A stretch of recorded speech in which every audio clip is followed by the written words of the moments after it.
2025 Community Board 10 General Meeting.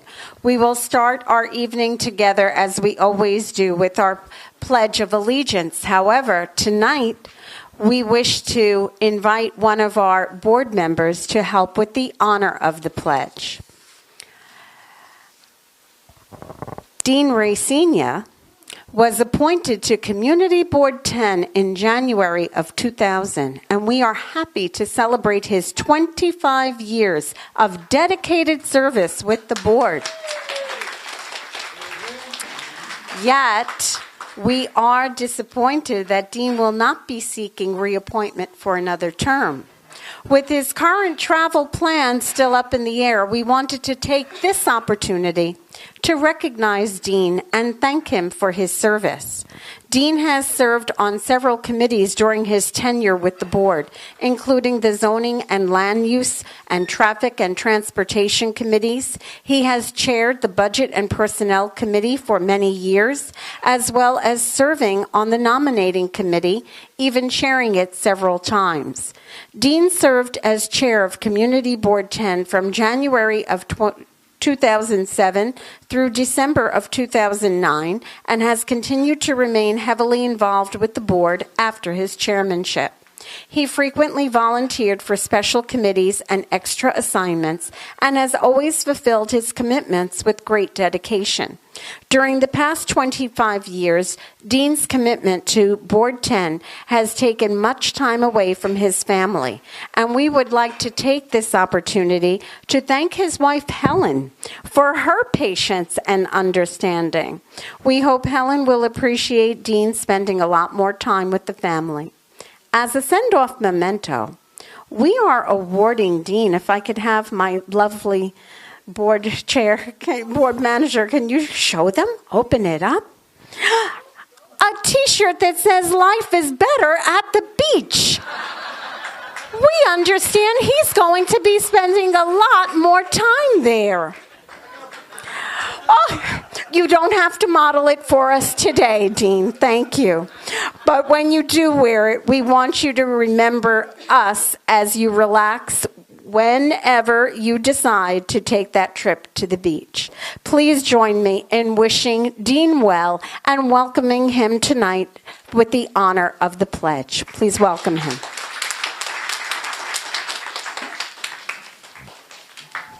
Thank you very much. Nice surprise.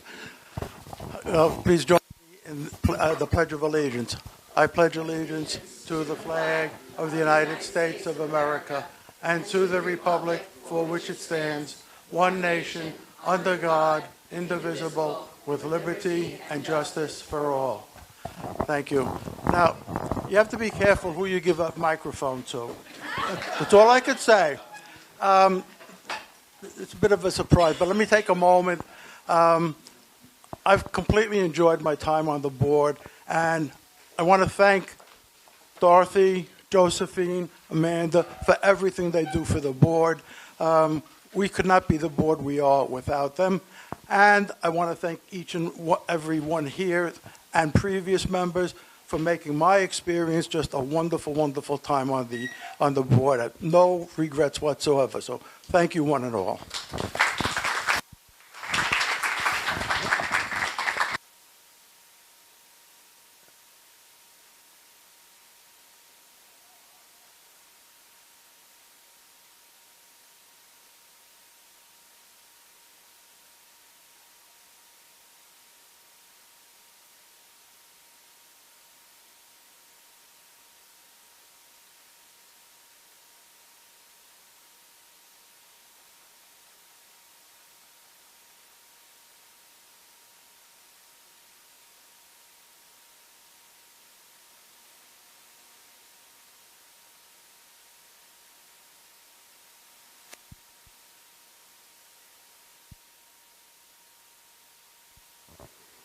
Thank you again. And now we will go on with our agenda. We need an adoption of the agenda. I see we have here and seconded. Yes, all in favor? Thank you. And now we need an adoption of the minutes. Barbara, and seconded. Julie, thank you. All in favor? Thank you. And now we will go on to our public session. Please join me in welcoming Lori Windsor is here from Congressmember Nicole Malliotakis' office.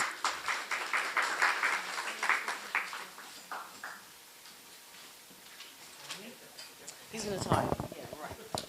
Good evening, everyone. I'm Lori from Congresswoman Malliotakis. I just have one short announcement. I have flyers in the back. We're having our annual President's Day essay contest. It's for grades 3, 4, and 5. And the topic is, what would you do to make your community or country better if you were president? The deadline is at the end of February. Thank you. Thank you. And next, from Assemblymember Brooke Krasny's office, please welcome Richard Barsamian.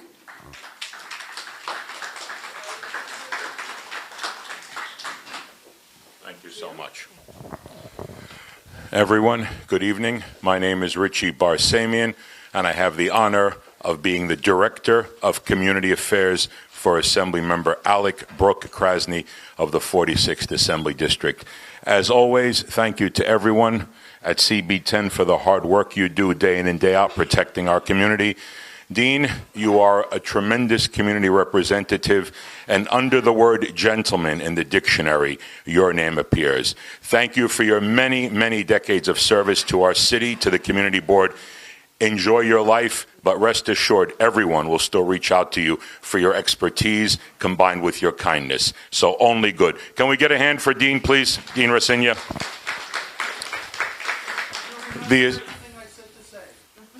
Thank you. You gave me a piece of cake. What else can I do? So the Assemblyman is currently in Albany. At this time, we're just starting our legislative sessions. I do not have a thorough update for you at this time. Hopefully at our next meeting, I'll be able to bring you up to speed regarding legislation, things that happen as we get closer to the budget. One very quick note on behalf of the Assemblyman. It's something that is in all of us. We think about it, we hear about it, but sometimes passing our neighbors, our friends, and our family, it's possible as human beings we'll forget. We've been dealing with weeks of terrible, harsh, brutal cold weather. Sub-20-degree weather, nasty weather, ice, snow, terrible things. Please remember, no one is ever offended or insulted by turning to a friend and neighbor. If they're elderly, if they have a special situation, drop a letter off for them. You're going somewhere, pick some food item up for them. Just check in on them. We need to help each other, all of us, every New Yorker. These are difficult and challenging times, and I don't think anyone would say no to you helping them when it's 12 degrees outside. So to everyone, thank you very much from Assemblyman Alec Brooke Krasny. It's always an honor to be here, and have a wonderful evening. Thank you so much. Next, from Councilmember David Carr's office, please welcome Michael Pardo.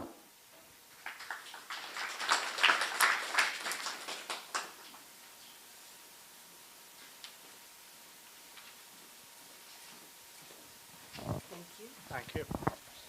Good evening. My name is Michael Pardo. I'm the Director of Constituent Services at Councilman Carr's office. As always, I promise to be the quickest one up here. The councilman represents portions of the Mid-Island on Staten Island, parts of Dyker, and part of Bath. So if you have any constituent services questions, please come up to me after the meeting. Thank you. Thank you so much. Next, representing Councilmember Justin Brannan and Senator Andrew Gennardis, please welcome Stephanie Jovinko.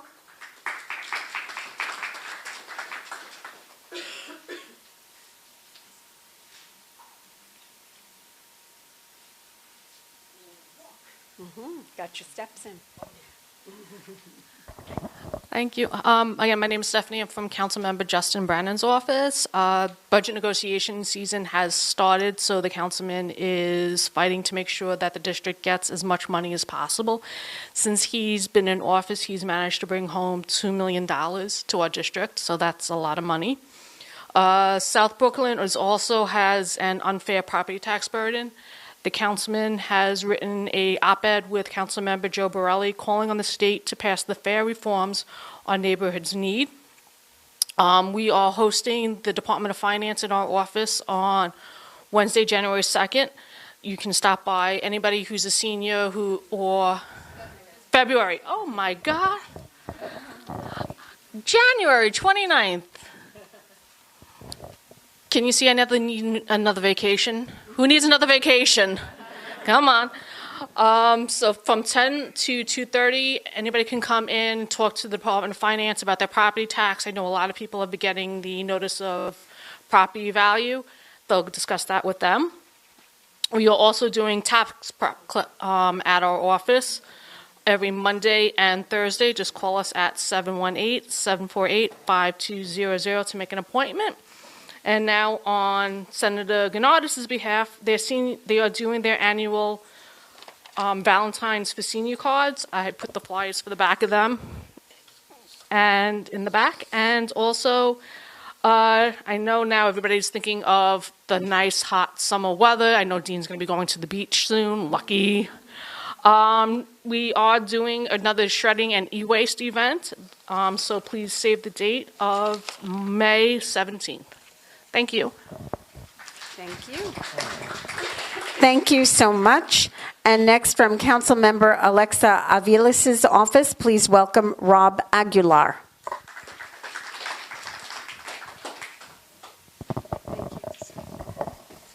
Good evening, everyone. My name is Rob Aguilar, District Director with the Office of Councilmember Alexa Aviles.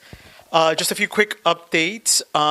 Pretty shortly, you will see we're going to put out some graphics on everything that we worked on in 2024. Some of that includes statistics on the amount of constituents that walked through our office seeking assistance. The number roughly is about 1,400 constituents that walked into our office looking for all sorts of assistance with regards to city services and anything and everything city related. Along with those statistics, we're also going to share things like amount of hours that we spent out in the community. We have some pretty neat programs where we have mobile office hours over in different parts of the district. So things like organizations like Red Hook Initiative, like Federation of Italian Organizations, like the McKinley Brooklyn Public Library. So in total, it was about 180 hours that we were out there. And we want to thank those partners who support us in bringing government to people so that they don't have to commute all the way to our main office in Sunset Park. Along with that, we're going to also share money and how money was allocated to different parts of the district. But just to give you a quick insight into that, we partnered with approximately 111 organizations in our district, and we were able to provide $2 million worth of services through these CBOs and organizations. Also about $4 million to renovate parks in the district, $1.5 million for renovations in the McKinley Brooklyn Public Library, and $5 million in capital funding for our local schools. And then also really quickly, for if there's anyone here from CBOs that work in the district, the discretionary and capital funding portals on our website are now open. So we encourage you to apply if you need funding through our office. And we also want to wish everyone a happy Lunar New Year. And thank you very much. Thank you so much. And from Brooklyn DA Eric Gonzalez's office, please welcome Nancy Lulu.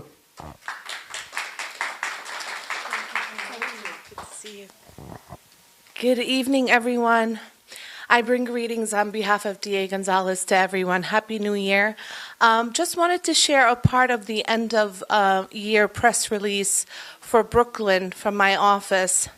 Brooklyn District Attorney Eric Gonzalez announced that in 2024, Brooklyn had the fewest shootings and shooting victims on record, beating pre-pandemic low. Murders and serious crime are down 6%. Homicides are also down 16%. There were 8 fewer murders this year comparing to previous years. Homicides significantly dropped in neighborhoods including East New York, East Flatbush, and Fort Greene. Total index crime, which aggregates to the serious felonies, were down 5.9% in 2024 comparing to previous years, with decreases in robberies, burglaries, grand larcenies, and GLAs. Rapes and felony assaults tickled up a little. So all stats are based on NYPD CompStat reports. So if you'd like to learn more about this press release and other press releases, you could visit our website at brooklyndA.org. And I do have a few press releases pertaining to stats with me if you're interested. And as always, if there's anything you would like to address with the Brooklyn DA's office, you could reach out to our Action Center at 718-250-2340. And I would like to conclude with thanking Community Board 10 for everything that you do. And Dean, I must say you will be missed. Thank you so much. Thank you. Thank you so much. And next, from Senator Stephen Chan's office, please welcome Raymond Morales.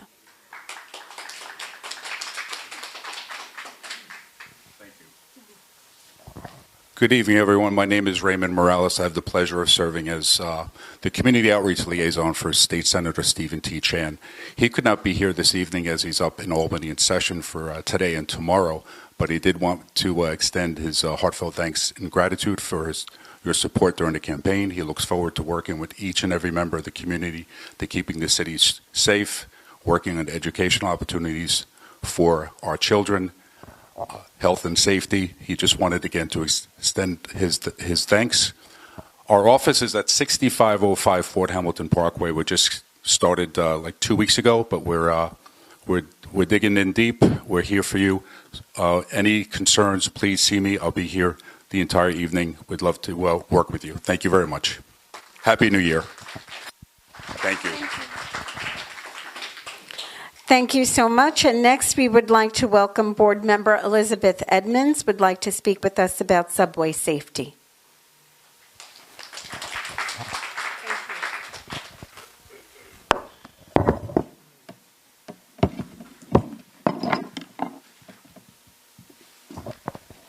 So some of you may have heard there was a pretty tragic thing that happened this morning. Fortunately, the person is apparently okay, but somebody was pushed onto a subway tracks. And almost every day we've been having these very, very unfortunate incidents that we hear about in the news. I know this isn't news to anyone, but I wanted to read from, and it's the New York Post, but an article that I read about this incident today, which said that the person who allegedly committed this assault has at least 2 prior arrests, and one was from a January 19th bust for entering the prohibited area of a Bergen Street subway station, according to sources. He was charged with trespassing in Kings County Criminal Court and released without bail on January 22nd, 5 days ago, court records show. On December 21st, he was also charged with third-degree sexual abuse in Manhattan for allegedly groping a woman on the C train at West 50th Street and 8th Avenue. He was released without bail there as well. I'm just speaking as a private citizen, but I have 3 kids. We take the subway. We hear this news all the time. So I know this is not like, not everyone's listening, but if you are out there listening, our elected officials, please, please do something to make the subway safe, because we need a safer subway in order for New York City to function. And right now it's very terrifying to be out there. So thank you.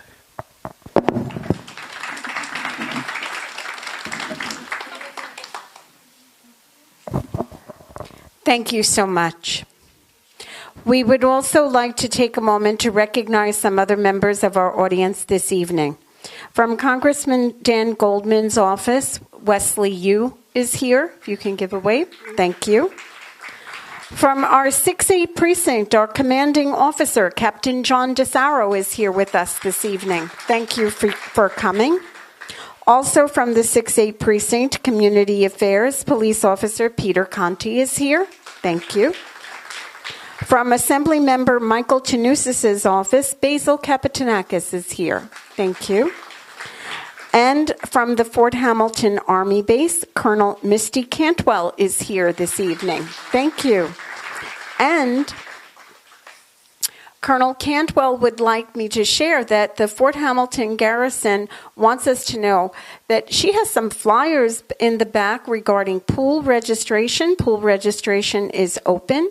And there is also a special events calendar, including a Fort Hamilton Community Club Big Game Super Bowl event on February 9th. So information for that is in the back. Thank you so much for coming out to our meeting this evening. Thank you.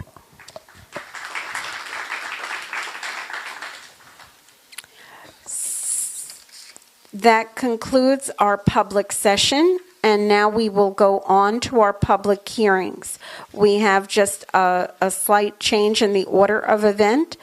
We will begin with our traffic and transportation. I'm going to welcome up Jack Zhang to speak with us on a committee report and recommendation from traffic and transportation. Please welcome Jack.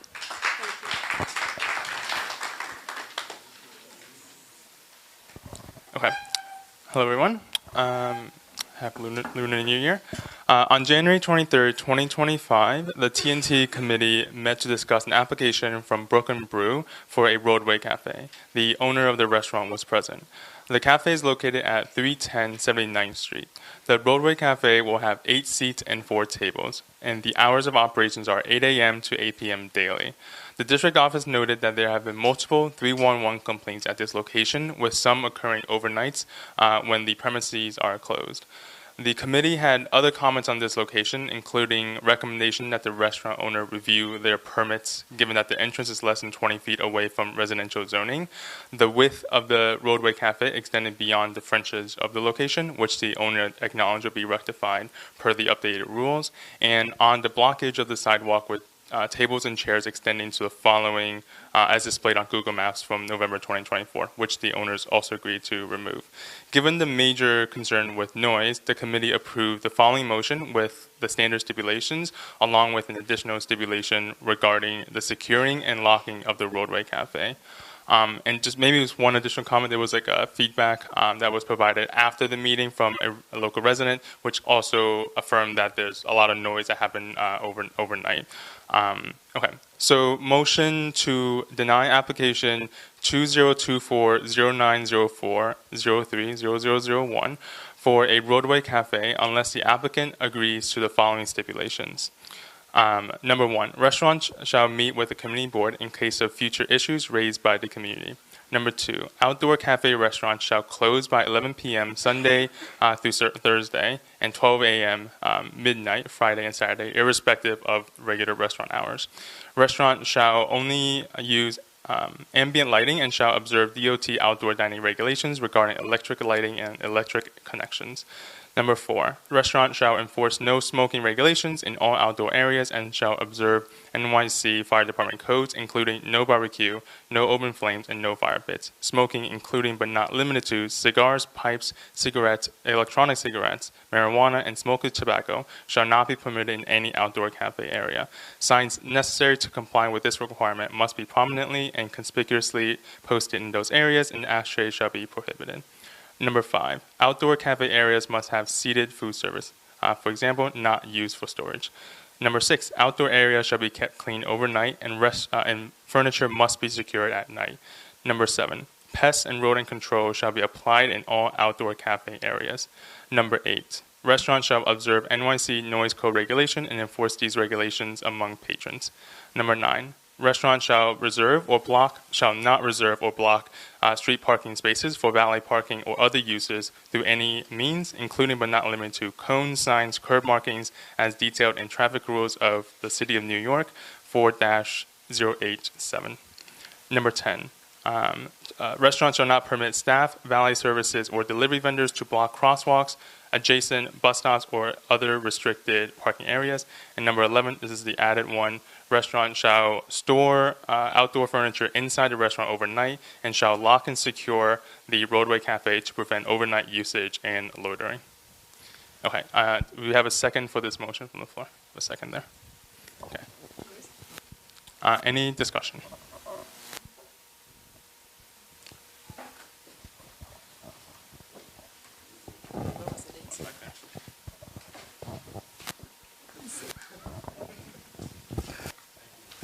I was just wondering if the neighbors know about this because it's right next door to a house, and actually a row of houses. They're literally right next door, and I see the chairs sometimes spill out in front of the homes.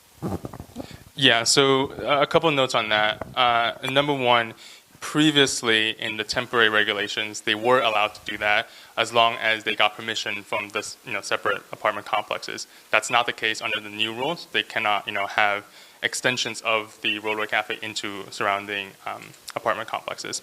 And then secondly, the tables and chairs that were outside of the roadway cafe is also not allowed. So they've agreed to not have that. And then thirdly, around just general posting. So we did hear from residents, and we have heard obviously from community members who were, who live nearby, that there is a lot of noise. And the idea there was that the hypothesis is the bar that's nearby is probably having people who are loitering in that area using that extra space because it's not closed down and not locked away, and using the tables and chairs that are outside. Yeah, so that's basically a context there. Any other discussion? Okay. So the motion is on the floor and seconded. All fours, please raise your hand. Any against? Let's see, 1, 2. Barbara. Any recusals or abstentions? Okay, motion passes. Thank you. Thank you. Thank you very much.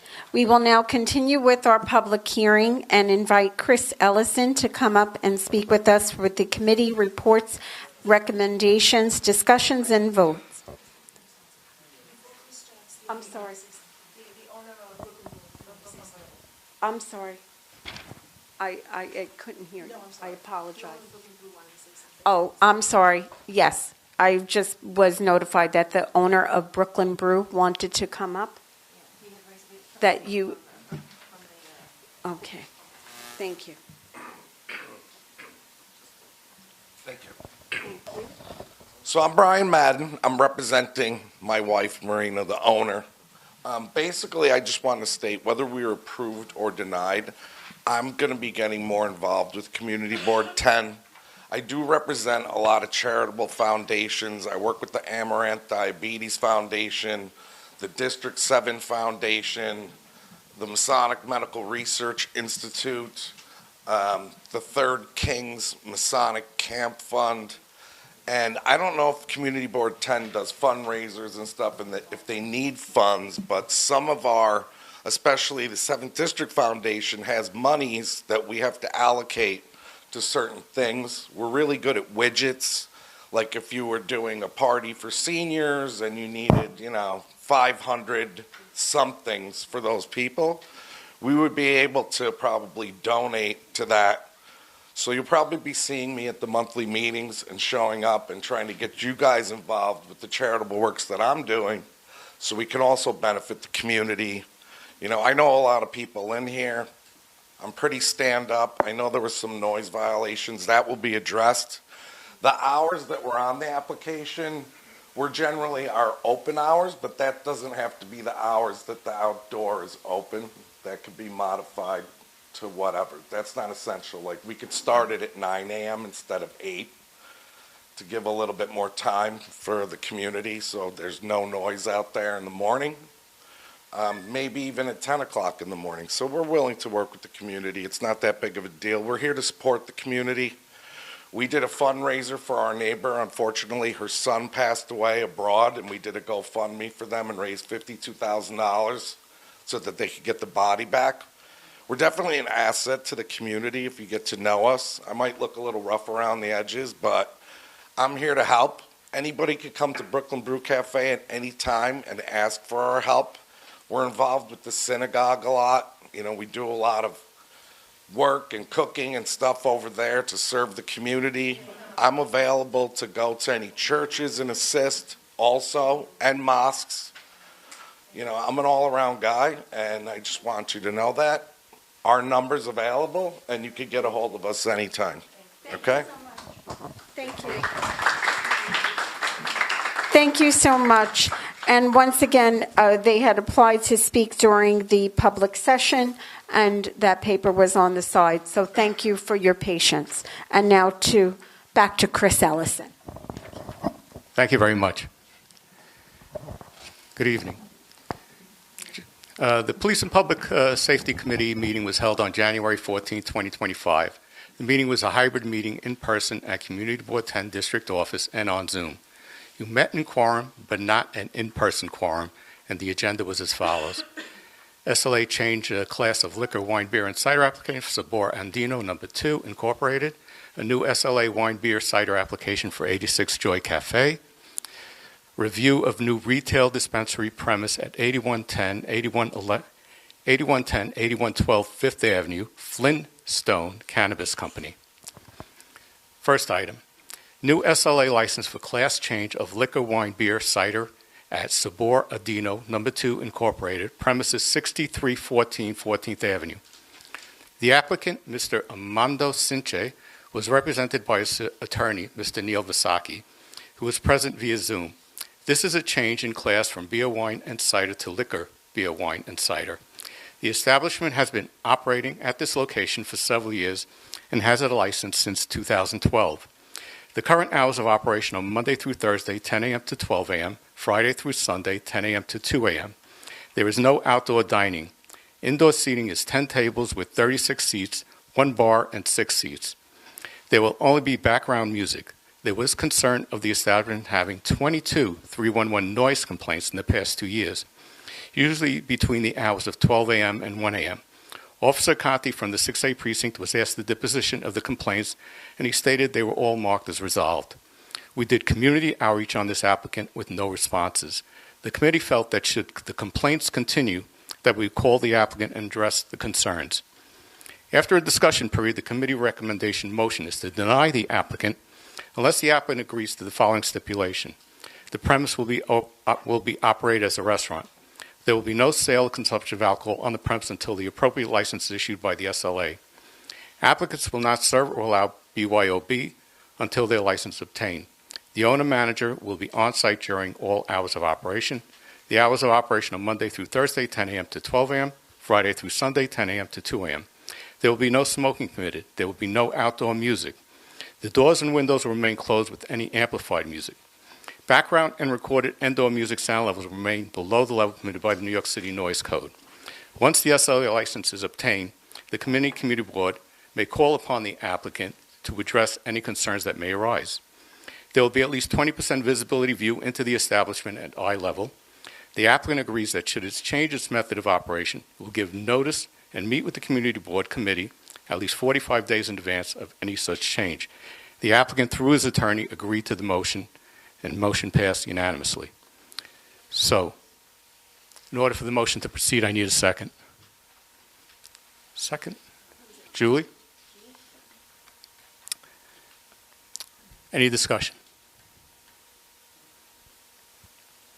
No discussion? All those in favor, please signify by saying aye. Any opposed? Unanimous. Second item on the agenda. New SLA wine, beer, cider application for 86 Joy Cafe Incorporated, 8608 4th Avenue. The applicant Kwame Kwang was present on Zoom and was represented by their attorney Sandra Hung Fong. The premise used to be 86 Noodles. There are 13 tables with 47 seats and 1 bar with no seating. The establishment will have background music and no outdoor dining. The applicant has supplied a menu or floor plan, and there is no adverse history at this location.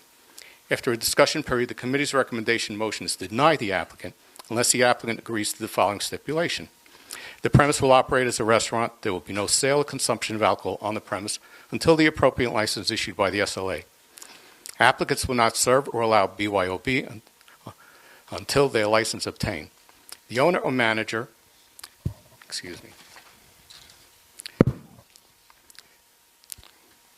The owner-manager will be on site during all hours of operation. The hours of operation will be Monday through Sunday, 11 a.m. to 9 p.m. There will be no smoking permitted. There will be no outdoor music. The doors and windows shall remain closed with any amplified music. Background recorded indoor music sound levels will remain below the level permitted by New York City Noise Code. Once the SLA license is obtained, the community board may call upon the applicant and address any concerns that may arise. There will be at least 20% visibility view into the establishment at eye level. The applicant agrees that should it change its method of operation, it will give notice and meet with the community board committee at least 45 days in advance of any such change. The applicant agreed, and the motion passed unanimously. I need a second from the floor. Jonathan? Any discussion? All those in favor? Any opposed? Unanimous. Next item on the agenda, review of a new retail dispensary premise at 8110, 8112 Fifth Avenue, Flintstone Cannabis Company. The applicant, Joseph Masili, was present via Zoom. The applicant currently has a card license, number 2022-000202, and has been looking for a location for approximately 2 years. The applicant is from Nassau County, but Nassau County has opted out of having dispensaries. The Flintstone Company is a company based in Syracuse, New York, operated by Michael Flynn, who does brand licensing arrangements. It was explained by using Flintstone's name and products that it is not a franchise, but the applicant received assistance through the use of marketing staff, training, setup, compliance, networking for a percentage of gross sales. The applicant will not have any deliveries, but will have use of the rear yard. The yard would only be used for employees. There will be no smoking on the premises. If they have any music, it would only be a low-volume background and no outdoor music. The applicant would like to host events which would be educational for promoting the safe use of cannabis. The hours of operation would be Monday through Sunday, 9 a.m. to 9 p.m. Some concerns were with the name Flintstones, and that's spelled F-L-Y-N-N, which may appeal to children since it is so closely named by a cartoon series, The Flintstones. Another concern was that it may not be on the same road, but within a radius of several daycare and after-school locations used by children. A board member was concerned on the density of several dispensaries coming into the neighborhood. Currently, there are 5 proximity protections given by the Office of Cannabis Management to locations within Community Board 10, 3 active and 2 pending. The board received several calls and emails, all opposed to the opening of the dispensary, and present were several area residents who voiced negative opinions on the dispensary. A discussion on stipulations by a board member in rendering our opinions was discussed, to include language of recalling the applicant should issues arise. It was noted that we had done stipulations in the past and received a response back from the Office of Cannabis Management on one of our opinions. A portion of that email is as follows. On or about 12/12/2023, the board received an opinion from your office outlining concerns on the review and issuance of license of Higher Brooklyn LLC, and the board is responding as follows. A stipulation agreement was attached to the opinion executed by and between your office and Higher Brooklyn LLC. The board hereby acknowledges the stipulation, but please note that this letter does not represent that the board will monitor or enforce the stipulation or incorporate the terms of the stipulation that goes beyond the requirements and restrictions established in cannabis law and office regulations. After careful review and consideration, the opinion from your community board, and pursuant to the cannabis law and related regulations, a license was approved for Higher Brooklyn LLC, located at 455 86th Street, Brooklyn, New York, 11209. A motion was made to render a negative opinion. The Office of Cannabis Management has given proximity protection to 5 locations within the confines of Community Board 10. Kaya Bliss, located at 3rd Avenue between 85th Street and 84th Street, had its grand opening recently. The committee does not see a need for another dispensary at this time. Also in June 2024, a meeting was held with a large number of area residents, businesses, and politicians who voiced concerns of the dispensaries, with the majority being negative. The location is also in close proximity to Bambi Daycare, located at 405 81st Street. The motion passed unanimously. So I would need a second from the floor. Not from you. Board members, I'm sorry. Barbara? Okay. Discussion. Julie. One second. I'm coming. Oh, sorry. I'm coming. Oh, I don't need it. They need it for the live. No, we do need it. So is the name Flintstoned or Flintstones? Because there's a completely different connotation with the word stoned. So that's what I wanted to clear up. It's stoned. Stoned. So you know what that means. Okay. Thank you. I'm sorry, any other questions? Elizabeth?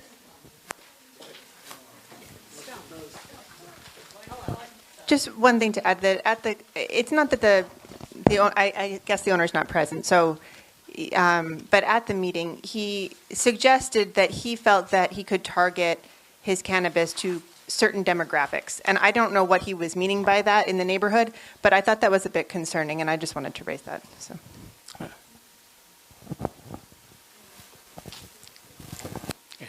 Can you tell us more about the backyard use that's just for staff? Yeah, I brought that up to him, about he said it would only be, he said he wasn't aware that it was really in the lease, but it's in the lease that he has use of the backyard, and he would only use it as for the employees to go out and relax.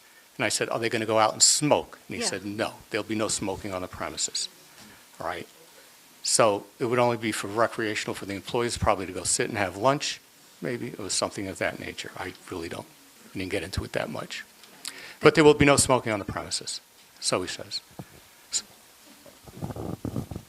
Julie has another question.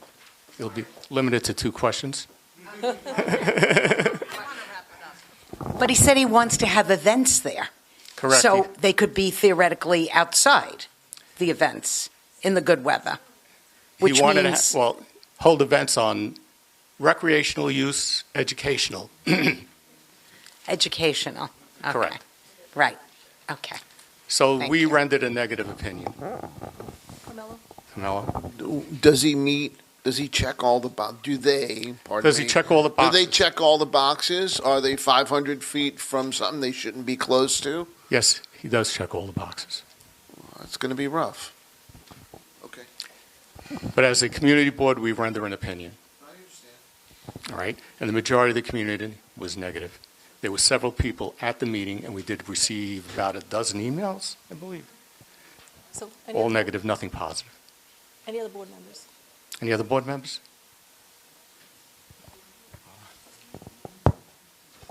Well, part of the population he was talking about was the number of seniors. And then at the same time, he said one thing that really stuck out and made me realize this is not good. He said because of the demographics and finances and different things, he said we could sustain 12 cannabis stores easily. And that just put a chill down my back because I just thought, I'm not on that committee, but I will attend each one. And I will tell people to write and call in.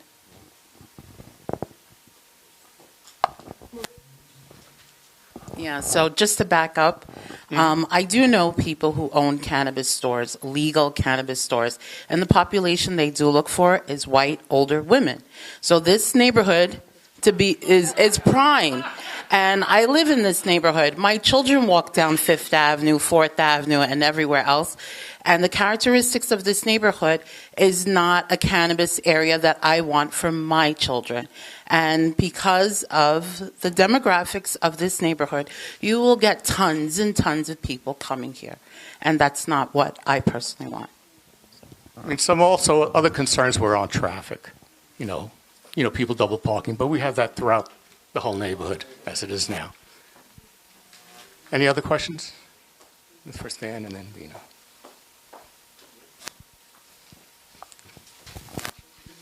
Is the name of the operating company, or is that intended name of the store, or brand? Because they said branding.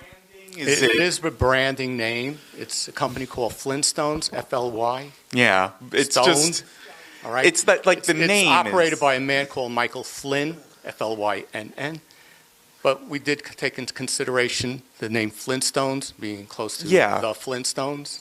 Because it does feel like it attracts younger adults. I feel like there are stipulations on not advertising to children in the law that would make it not checking that box, especially in terms of how they plan to brand the storefront. So Mr. Michael Flynn, who owns Flintstones up in Syracuse, New York, already has 3 stores, I believe.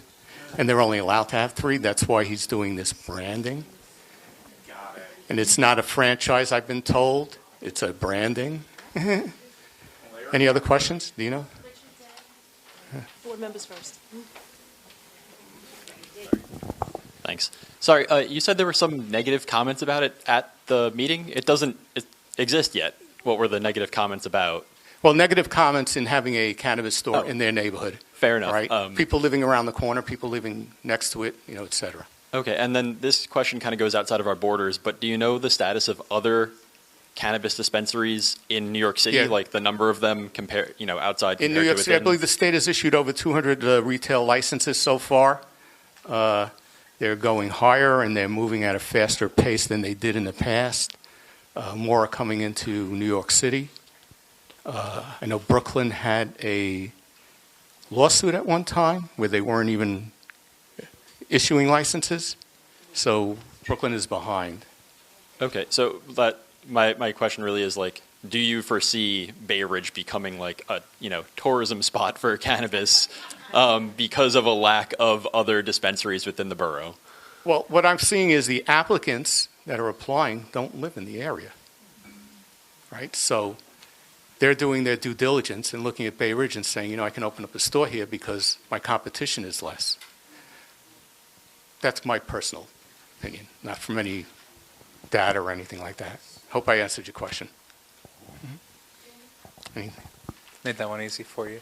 I just want to, before we vote, just kind of express my concern that, with our opinions, I do think we have to be selective in the negative opinions that we are rendering because, we've discussed that this is a location that does check all the boxes. It doesn't raise any serious red flags like other ones that we have issued negative opinions on. And I think we have an important role pointing out aspects of the community that, may not be officially legally a problem, but still do raise concerns. If we're just issuing negative opinions that we don't want one, we're not going to be taken seriously. So we wanted to do stipulations, right? And we did stipulations, and I believe Community Board 1 in Queens also did a stipulation, and we got a response back, basically saying we acknowledge that you did a stipulation, but under the law we will not enforce it. We will not negotiate it and do anything about it. And the way the law reads is we offer an opinion. All right. Yeah. Our opinion is the majority of the community that spoke out that day did not want a cannabis shop at that location. How the Office of Cannabis Management views it, they view it legally. All right. On a lot of the opinions that I've seen on some of the other areas in the state, they cite the law, saying, and we acknowledge your opinion, but the shop will open. Sir? Wait. Hi, I'd just like to say that one of the things I've been very impressed with cannabis organizations around the city is just kind of how buttoned up and organized they seem to be in regards to checking for IDs and running themselves as a professional outfit, especially when seen in comparison to the time when I grew up and things like alcohol were kind of handed out and you could walk in with a fake ID, and that stuff seems to be not happening with cannabis organizations around the city. And I live in Bay Ridge and I have 2 children, and I would, like for them to not grow up and smoke marijuana, but I have to say that they seem to run themselves pretty efficiently, pretty well, and seem like buttoned up organizations. Yeah, they are under a lot of scrutiny, right? And they do have queue checks, queuing, and they do have ID checks at the doors, legitimate ones, yes. I'm just going to add that I don't know that anybody under the age of 25 knows who the Flintstones are. So I think our concerns might be a little misplaced.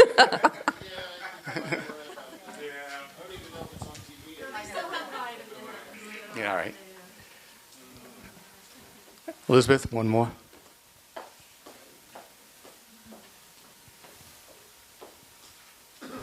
I'll just echo what the gentleman over there said about it, them being well run. I don't take a strong position on this, but in terms of checking all the boxes, one of the limitations that we seem to have been encountering in reviewing these applications is that this one in particular, for example, is within a 1-block radius of at least 6 childcare or children's centers. There's Bambi, there's Our Savior's Lutheran, there's Giggle Family Daycare, there is a Taekwondo after-school program, there's Bay Ridge Catholic Academy. They're all within basically a 1-block radius of the proposed location here. But none of those places is on the exact same road as this particular location that's being proposed. So it does check the boxes. But I think this is a limitation with the law because it does limit what we can do as a community board. So that is not to say we should vote for or against either way. It's just something to keep in mind when it does check the boxes. Sometimes the boxes are restricted. Mm-hmm. On one of the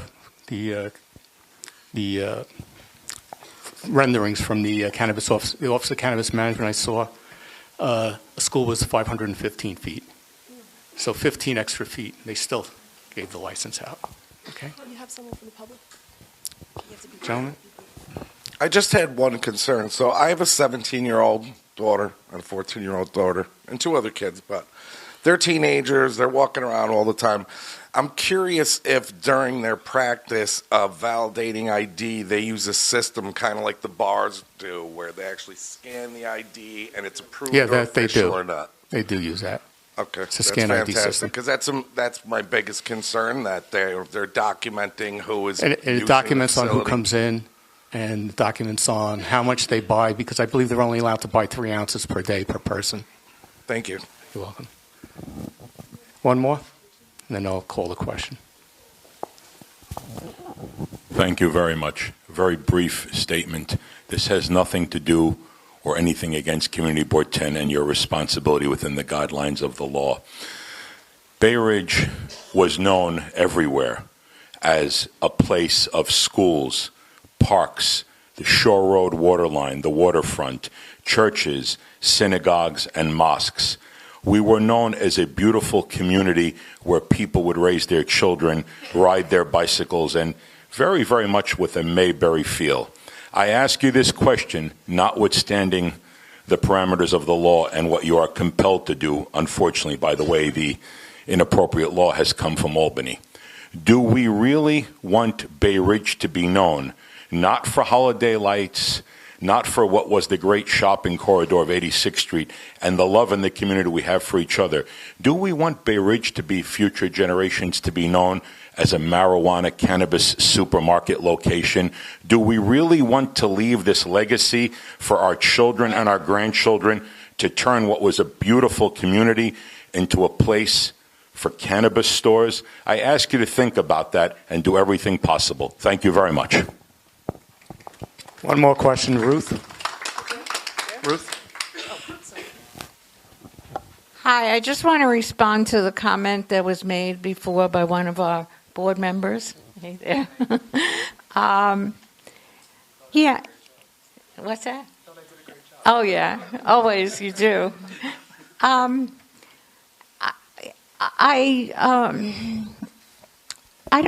think that when we vote, we have to vote for, it's our opinion. And if we all vote negatively for everything, it's not going to matter. I don't think that we have to be concerned that they're not going to take us seriously, because they're already not taking us seriously. You know, they put together laws that, like you said before, a 15-foot difference. We know that Bambi Daycare is down the block from this proposed location. There is approval for another one that's right next door to Two to Time, and that was given, what's that called? Proximity protection. They were given proximity protection.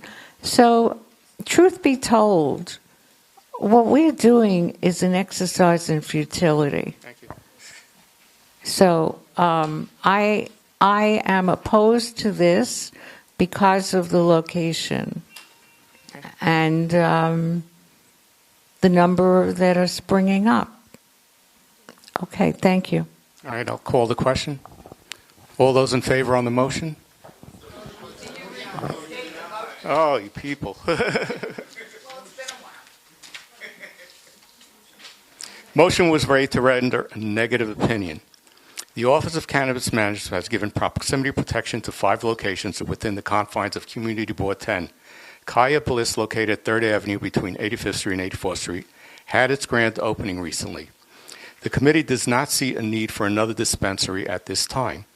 Also in June 2024, a meeting was held with a large number of area residents, businesses, and politicians who voiced concerns of the dispensaries, with the majority being negative.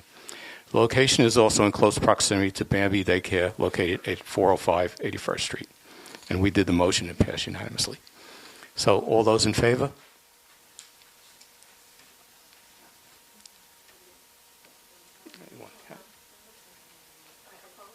Any opposed?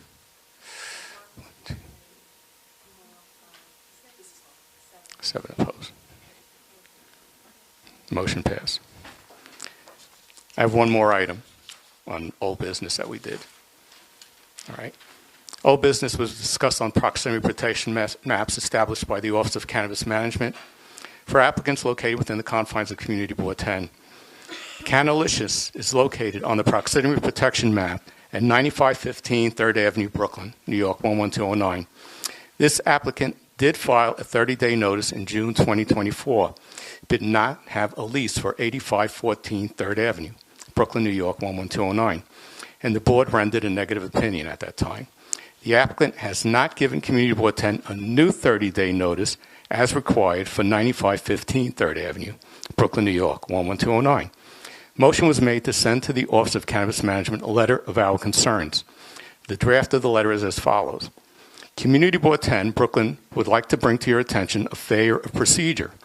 Recently, it was observed that on proximity protection locations for adult use dispensaries from the Office of Cannabis Management website, it was noticed that Canalicious LLC applicant, OCM RETL Retail, 2023-001394, license number OCM RETL 24-0091, located at 9415 3rd Avenue, Brooklyn, New York 11209, as listed as active. Canalicious LLC did not provide a notice of municipalities to Community Board 10, Brooklyn, for this location. Canalicious had provided a notice of municipalities in June 2024 for another location which they did not have a lease for. Pursuant to Section 76 of the Cannabis Law, not less than 30 days, no more than 270 days before filing an application for licensure as an adult use retail dispensary or registered organization, adult use cultivator, processor, distributor, retail dispensary, or an on-site consumption licensee, an applicant shall notify the municipality in which the premise is located of such applicant's intent to file such an application. Applicants for a micro business authorized to conduct retail sales of cannabis products to consumers must also complete this notification in the same manner as the applicant for an adult use retail dispensary. Submitted for your information and review. And we did a motion, and it passed unanimously to send them a letter. So any discussion on that? Go ahead, Julie.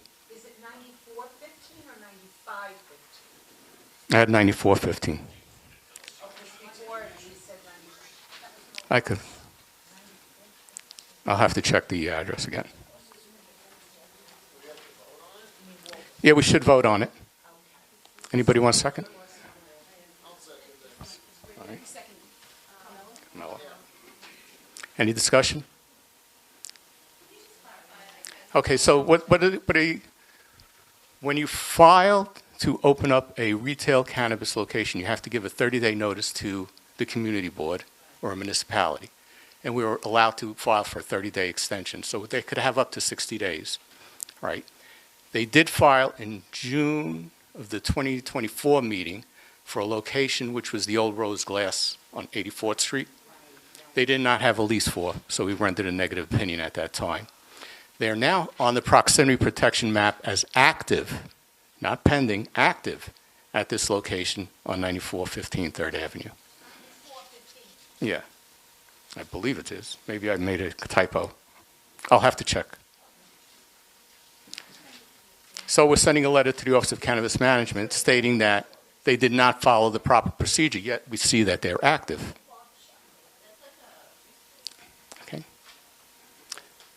So any other questions? All those in favor? Oh, wait, Pierre, before? Does the SLA take our stipulations? Yes, the SLA does take our stipulations. How do we change this so the cannabis board does it? Change the law. So we should go to our... State senator and state assembly. So let's finish this. All right. All those in favor, please signify. Any opposed? Sending them a letter. Passes. Thank you very much.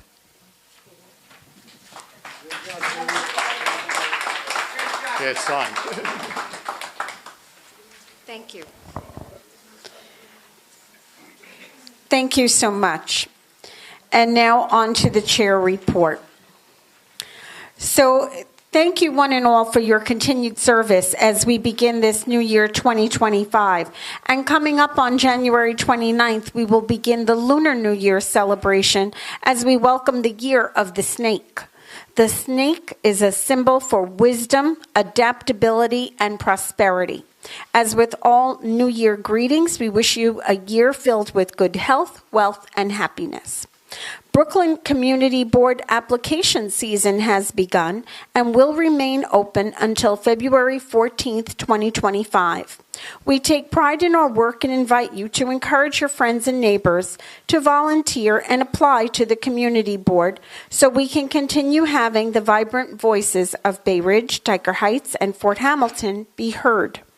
If residents watching this evening want input on zoning, bus route redesign, traffic, bike lanes, housing developments, liquor licenses and restaurants and bars, cannabis and smoke shops, trash concerns, or other matters that affect our community, then you need to be part of our community board. Recently, we had a new subcommittee formed to address pedestrian safety with Dan Heddix as chair and Barbara Buckalter-Pollock as co-chair. This came about as a result of member input, and we look forward to hearing from them. We commend all of our committee chairs and members for the time and effort they have devoted to these issues. It is also with great sadness that we mourn the loss of a dear champion of Community Board 10. On December 22nd, former CB10 Chair Basil Kapitanakis passed away. Many also knew Basil through his many accomplishments, including as a realtor and mortgage broker at his company 14 Apollo Realty, his role as a founding member of the Fifth Avenue Business Improvement District, and his involvement in the Greek church and community. On a personal note, often when people would meet me through my community board involvement, they would ask if Basil and I were related. Although we were not, we shared a deep commitment and love for our community and family. Inevitably, people would then share and tell me an anecdote of how Basil had helped them with something or complimenting his years of civic service. It was an honor to have had this association with his legacy and to learn about him. On behalf of Community Board 10, we would like to extend our deepest condolences to his wife of 63 years, Angeline, his children Charles, John, and Maria, and their spouses, and his 9 grandsons, including his namesake Basil Kapitanakis, who's here with us this evening. We would like to take a moment of silence to remember Basil Kapitanakis and his life of service.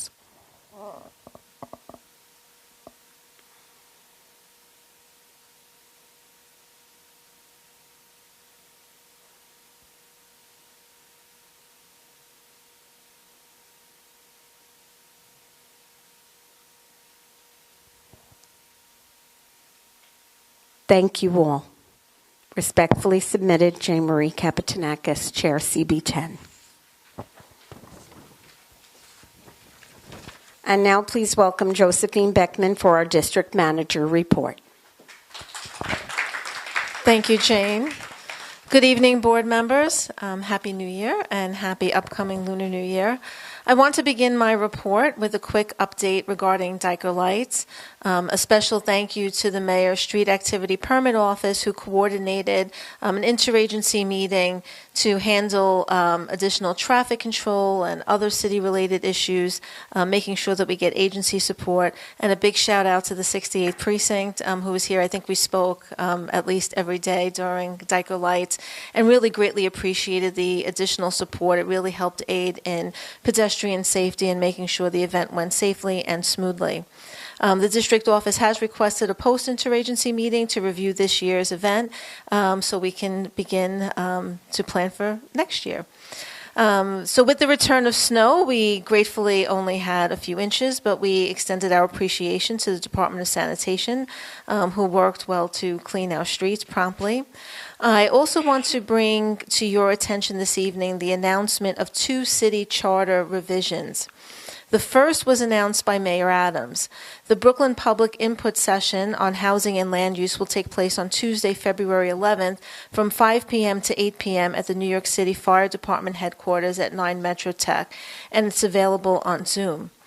As stated on their website, the Charter Revision Commission may recommend changes intended to help city government work more efficiently and better to serve all New Yorkers. The primary topic of this revision will be housing and land use. The public is invited to hear from experts, testify about any matter of importance to city government. The City Council has also initiated a Charter Revision Commission, which will focus on strengthening local democracy and advancing government transparency and accountability. The commission is comprised of 17 commissioners and includes representation from every New York City elected official. 9 are appointed by the Speaker, with the remaining from the Mayor, Public Advocate, Controller, and the 5 borough presidents. And I will keep you abreast of meetings. We'll share them and also post them on our website. Lunar New Year is celebrated this Wednesday, January 29th. Schools are closed, and alternate side parking regulations are suspended. The 36th Annual Chinese New Year Celebration Parade will take place this Sunday, February 2nd, at noon at the Grand along 8th Avenue, and the grandstand is located on 8th Avenue and 52nd Street. The district office was also notified about a fire this past weekend from the fire department and the buildings department. It occurred this weekend at 719 Bay Ridge Avenue. It was a 2-family, 2-story masonry frame attached building. A full vacate order was issued, and the American Red Cross has registered 10 adults and 4 minors who had to relocate because of the full vacate order. I also wanted to share that the district office is receiving a lot of calls about mailboxes that are being removed throughout the district. The board office, we were in contact with our local Congress members, as well as we wrote a letter to the post office, hoping to get some of those mailboxes that were removed because of vandalism returned. So we had lots of seniors who called who rely upon those mailboxes. So I wanted to share that with you. Also, a few agency announcements. The Department of Youth and Community Development has opened its Summer Youth Employment Program for young people ages 14 to 24 who are residents of one of the 5 boroughs. The deadline to apply is February 28, 2024. Each year, Community Board 10, we accept 2 students from DYCD. 20, did I say 4? 2025. Scary. Got to get used to that. I wrote 4 too, 2025, sorry. New York City DOT Commissioner in your borough, Commissioner Yadanis Rodriguez, will be in Brooklyn on Wednesday, January 29th. And he's coming to Community Board 10 for a Ask Your Commissioner Any Question about transportation. It will be at the Fort Hamilton Senior Center at 6 p.m. So if you are interested in attending, you'll need to RSVP. The New York City Department of Homeless Services also has shared that they will be conducting their annual homeless outreach population estimate, the Hope Count. During the annual Hope Count, volunteers canvass select areas of the city and count the number of individuals sleeping on the street. If you are interested, you can volunteer to survey. You can reach out to 311. Homeless outreach staff will arrive within 2 hours of a call to reach out to homeless, but that evening they do go out and they will assign any volunteer interested in participating in the count. Our next Community Board 10 meeting will take place on Monday, February 24th at the Fort Hamilton Senior Center, 7 p.m., 9941 Fort Hamilton Parkway. Thank you all. Thank you so much. And next we move to our treasurer's report. Please welcome Stephanie Simone Mahaney. Thank you. This is the Treasurer's Report as of December 31st, 2024. Total personal services was $136,157.70. Total other than personal services, $8,182.94, leaving an unencumbered budget balance of $145,784.36. Thank you very much. Thank you. And now on to our committee reports. The next up will be Traffic and Transportation Committee reports. Please welcome back Jack Zhang. All right. Hello, everyone. These will be two quick ones. Okay.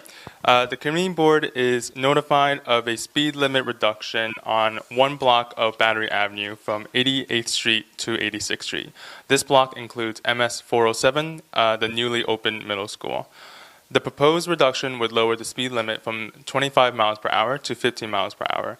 DM Beckman remarked that local residents were notified of this change and previously had received positive remarks on the need for street safety in the area.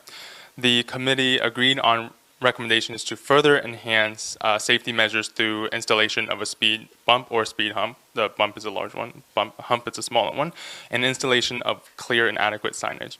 So I have a motion to provide feedback to DOT in support of the speed reduction on Battery Avenue between 88th Street and 86th Street from 25 miles per hour to 15 miles per hour, and to recommend the usage of a speed bump or hump and ensure signage regarding that usage. So I need a second from the floor. Let's see. All right, any discussion? Seeing none, all four, please raise your hand. Okay. Any against? One. Okay. Any recusals, abstentions? I saw one. Any against again, please? Just one. Okay. Two, sorry. Okay, and then any abstentions or recusals? Okay, motion passes. The committee, the second update, the committee was posted on service enhancements for the X27 and S79 SBS bus lines. For the X27 service enhancement, the MTA will be adding one peak period, peak direction trip each in the AM and PM peaks for the implementation in the spring 2025 schedule. For the S79 select bus service operating between Staten Island Mall and Bay Ridge, the MTA is planning frequency increase / running time adjustments for implementation in the summer 2025 schedule. The MTA has been invited to come to a future TNT meeting, likely in March, to discuss the overall Brooklyn bus network redesign. Multiple committee members had comments and recommendations on specific bus lines. Given that we have not yet seen a draft of the network redesign, and to keep proactivity, board members can submit comments directly to the district office by February 1st, who will collate and submit to the MTA. As always, board members and the public are encouraged to submit comments regarding the redesign and comment directly to the MTA at mta.info/project, and just look up Brooklyn in the little search bar that they have there. Respectfully submitted, Jack Zhang. Thank you. Thank you so much.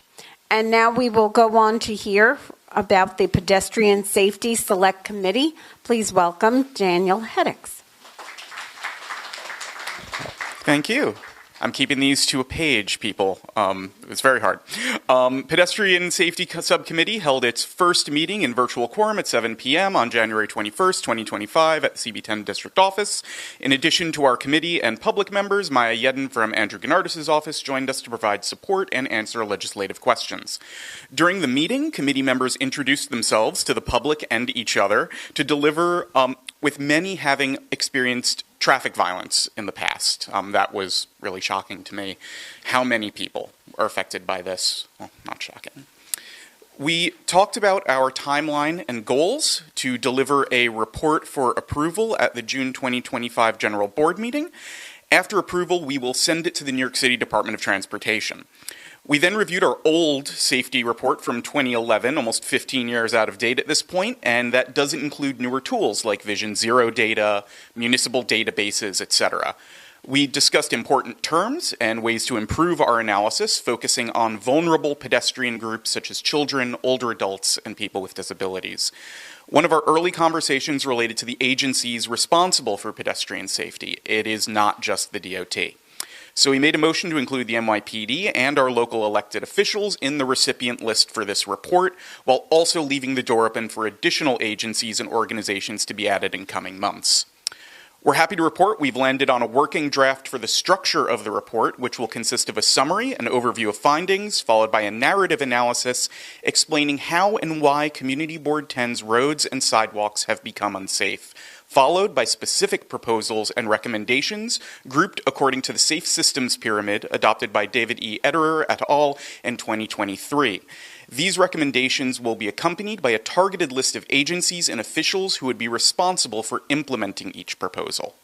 The next section would include raw supporting data, including field inspections of intersections in both Bay Ridge and Dyker Heights, and the results of public surveys to be collected by the committee, information from municipal databases, and research and lessons learned from other citizen-led safety committees, traffic engineering studies, and safety researchers and advocates.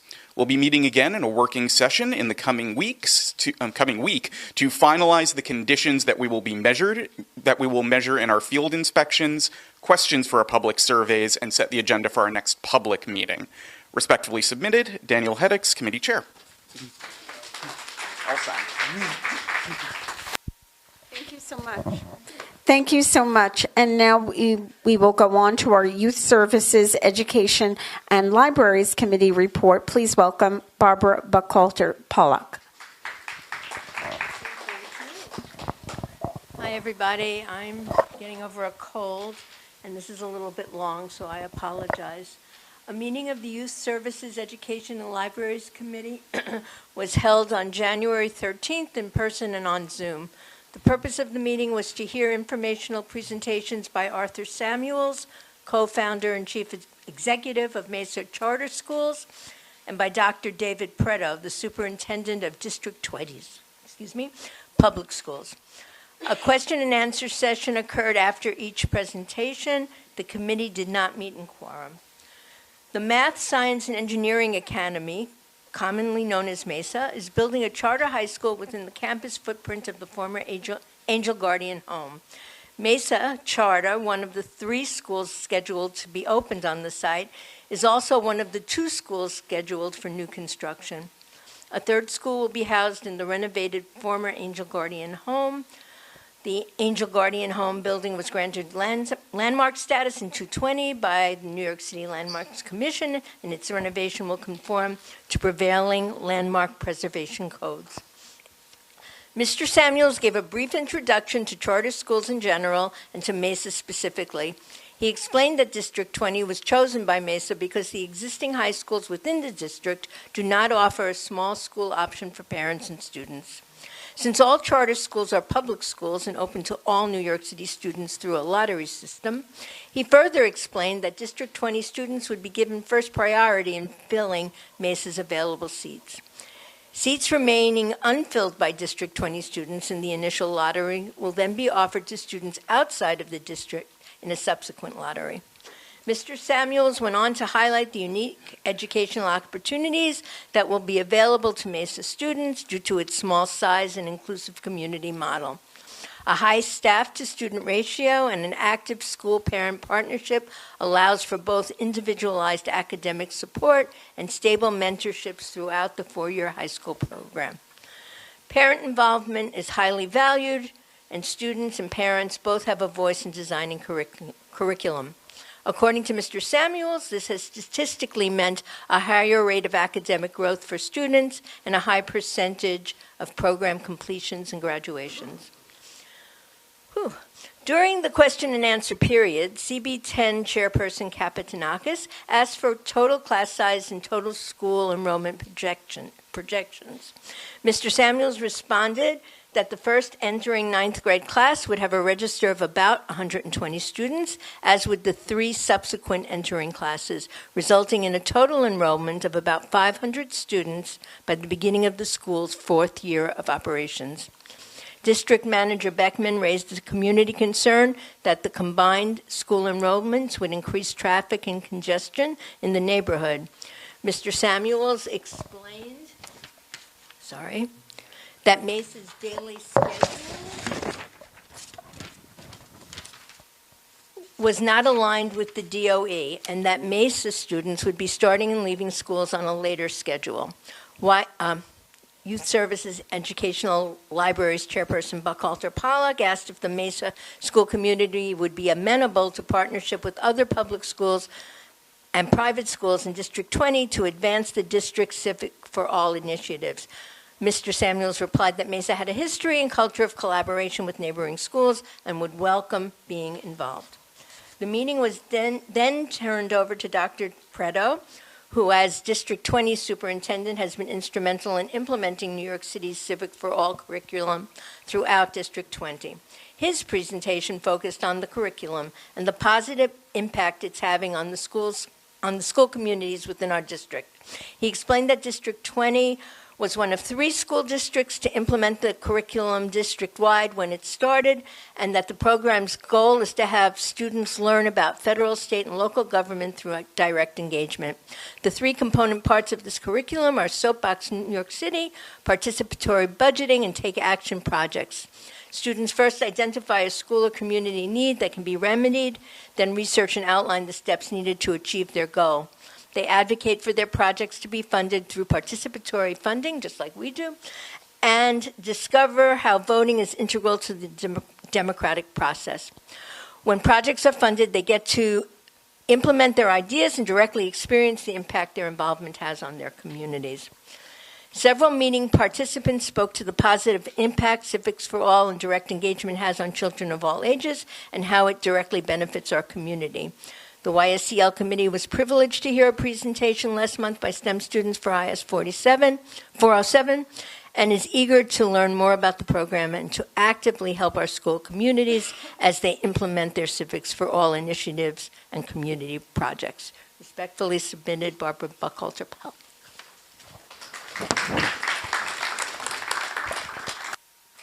Thank you so much. Thank you so much. And now we will go on to old business. To begin, let me welcome Stephanie Simone, who will be giving us an update on the City of Yes. Thank you. This won't be long. The committee did not meet this month, but we wanted to provide you with an update. On December 5th, 2024, the New York City Council voted 31-20 to approve the City of Yes for Housing Opportunity zoning proposal, which is a citywide zoning text amendment initiated by the Department of City Planning and modified by the City Council. Along with the zoning changes, the Council secured $5 billion in city and state funding commitments for its City for All housing plan. That is not something we've discussed, but you can look it up online. This funding aims to support affordable housing initiatives, promote home ownership, and improve neighborhood infrastructure across New York City. The City Council released a 7-page summary that outlines the original key housing for opportunity zoning proposals, along with community concerns regarding these proposals and the modifications made by the Council. These modifications have generated significant public interest, with the CB10 District Office receiving numerous inquiries from residents seeking clarity. The Zoning and Land Use Committee is currently reviewing these modifications to assess their potential impact on the district. Given the complexity of the zoning text document, which exceeds 1,300 pages, the committee has emphasized the need for thorough analyses to understand the changes fully. To support this effort, the committee has requested a presentation from City Planning to explain the modifications and their anticipated effects on Community Board 10. We are currently waiting for them to get back to us with a few dates. So thank you very much. Have a good evening. Thank you so much. Do we have any other old business? Okay. Dorothy's coming. Okay. Hello, everyone. So it's going to get a little bit personal, but so I joined community board in 2022, like late 2022 to 2023. And the reason why I'm speaking this is because we had a remark earlier about the MTA and the safety. What precipitated my joining was because in April of 2022, I was in the subway incident that happened along 8th Avenue to 36th Street. Like I was in that subway car. I don't know what happened afterwards. I've not read up on it. I don't really care what happened afterwards in any of that. I've moved on. But like that's what precipitated like me joining it. And so what I would like to do is, with the congestion price and everything, with the additional MTA funding, this is sort of what I requested, is for the MTA to come to us at some point in the future and really talk about the kind of safety proposals that they're actually going to do, up to including, enforcement, additional barriers, anything to that. Like I think that is honestly, personally, very important to me. But I've noticed how other cities in the world, they don't have as much problem as we do, right? And so I would just try to make sure that that kind of voice gets out there.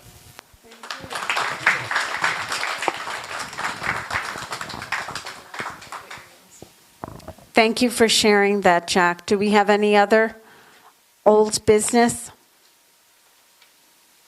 Seeing none, do we have any new business? We have.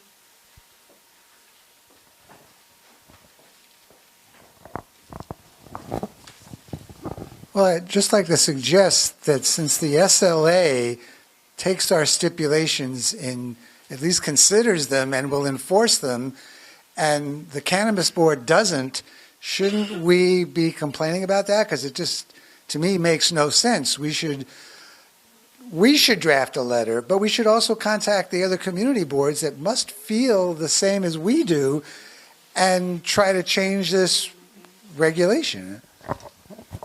I think that's a great idea. Pierre, after the last meeting, another board member on the committee, Lori Willis, too, was very frustrated by that.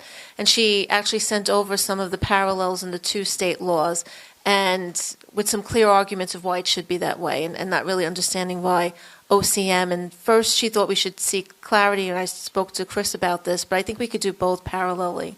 I think we could reach out to OCM for that clarity, because you're right, it kind of forces the boards into a negative opinion without any opportunity. The responses in writing have been frustrating because they basically say we're not accepting them.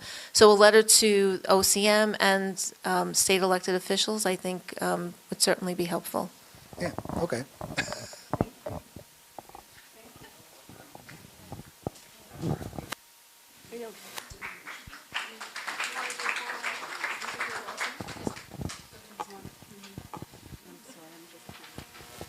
It would be helpful to do a motion of the board, so I could write in my letter a full motion of the board was made on this request. Okay. Dan, I can see. Dan Heddick. Okay. And then Asa. All in favor? Thank you. Any opposed? Seeing none. Any recusals or abstentions? Seeing none. Thank you. All right. Any other new business?